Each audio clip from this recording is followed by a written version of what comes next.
you say you want God to use you, right? You say you want to walk in purpose, but you still holding on to that thing he told you to let go. That thing that don't serve you no more. He said it clear as day. Hey, you got to let this go. That relationship, that habit, that vice, whatever it is, it's that one thing that's holding you in between who you are and the person who you're becoming.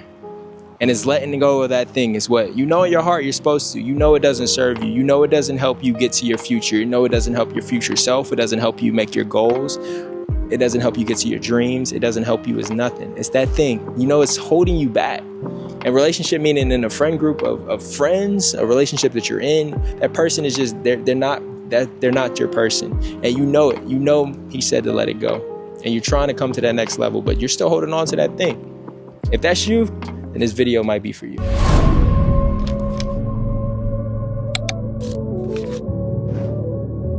Hey, what's up, y'all? Welcome back. This is Davon. Welcome back to Working at Your Vision, and we discuss all things faith, purpose, wellness, health, you name it. All embody that, pretty much becoming your best self, creating that community, that safe space, different men to be more vulnerable, to discuss, to have topics, to have conversation. It's okay to talk. It's okay to discuss and share how you're feeling about things. It's okay to get into your spirituality and understanding the true essence of the things that matter in this world. I think too often we get caught up on, the next vacation, the travel, the glitz, the glamour, the clothes, all that stuff. But at the end of the day, what really matters is, do you love one another? Are you rooted in your faith? And where are you going after this, man? This lifespan, we're eternal beings, right? This lifespan is only from average expectancy is 70 years, 100 if you're lucky. And we're so caught up on that. Meanwhile, we're eternal beings that one day your soul is gonna be somewhere. Where that goes is up to you and how you play it out on this earth. So I make it my mission to really share my own testimony, my own stories, my own faith, only things that God put on my heart that I can help one generation to another. So that's pretty much what I've been on. Thank you guys for tuning in. As always, if you've been rocking with me, thanks for rocking with the kid. And if you're new to it, go ahead and hit that subscribe button. So down at the bottom, lock in for more YouTube videos. See, the problem is a lot of us are waiting on that next step, but we're not listening to that last instruction. It's clear as day. He said, do X, Y, Z, and the rest will follow. So what does holding on really look like? That toxic relationship that you won't let go of? It's toxic.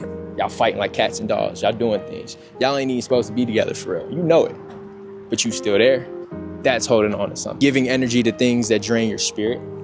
Going places, sitting in things, going to places that low vibration, things that are not feeding you, not making you feel better.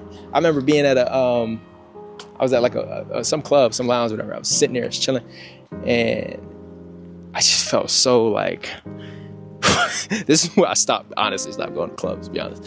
I remember sitting there, getting lit, drinking, listening to the music, and it's cool, it's fun in the moment, right? I'm not knocking it, but I'm like, dang, man, I could be working on a brand. I could be creating product. I could be getting a sale. I could be dropping this stuff off. I could be working on content, talking to God, spending time with the fam. I thought of a million things I could be doing. And I was like, this isn't even fun for me no more. And that's what I knew, but I kept going back. I kept going back. I couldn't stop. And it's like something holding me. And it's like, God told me, like, when you let go of that and you start focusing on your dreams and you start focusing on me, things will start coming. And I held on to it for a minute, but finally one day I was able to just break free. And sure enough, things started working out in my favor after. So I'm all for it. But I say that story to say that I'm not saying it from a place of like judgmental or I get it. I'm there just like you. I'm that person just like you. And we all are going through this together and trying to figure this thing out together. So I understand how it can be challenging. Now, here's a few practical steps to help you with letting go. Simply ask him, God, what is something that I'm still clinging on to that no longer serves me? What better than to ask him directly, like, hey, what can I let go of? Like, what am I doing that I should not be doing? Because you could guess, we could think, nah, this is cool, but just ask him and then sit in silence and actually sit there and wait for an answer. Don't just ask and just keep it moving. Ask him to take it moving and then go from there. Once you confirmed it, write it down, call it out, and take action. Don't just let it sit there. Write it down. Be like, all right, bet. I do X, Y, Z. Write it. Acknowledge it. Accept it. The first thing is accepting it and being acknowledging of it. Okay, yeah, I might be doing too much. I might need to let shorty go. Yeah, all right, bet. So you write it, then take action. Don't just say it. Do it. Go for it. Let go of that. Remember, your purpose is at hand for this. You're wanting things. You want to live in purpose. You want to do God's will. You want to be purposeful. You want to live with life you're supposed to live. You want to be honored and do his will, not yours. These are your prayers. These are things you ask for. but you're holding on to things. So we're not just making you let go of the stuff just because. It's based off of things you asked for. Even if you got to delete that number. Hey, you saved it, delete the contact. Don't even put do not answer. Delete the contact. Change the plans. I had to constantly tell people when I was switching up and I didn't want to do certain things, what you doing? Nothing. You wanna go out? Nah, I'm busy. I was busy to the point where there was no fun hitting me up. Davon always busy. Was I busy? Probably not. Just sitting there chilling. But I didn't want to do that no more. So I had to do what I had to do to get up out of there. So change the plans, delete the number, do what you got to do to get up out of there, bro. So just know, God can't fill what's already full, right? He needs you to release so that he can pour into you. So you got to let go of some things so you can live in your purpose. Don't give up. Keep going. Keep striving. And as always, you know the vibes. Whatever you're doing, make sure you continue working at your vision. And that's that. Peace.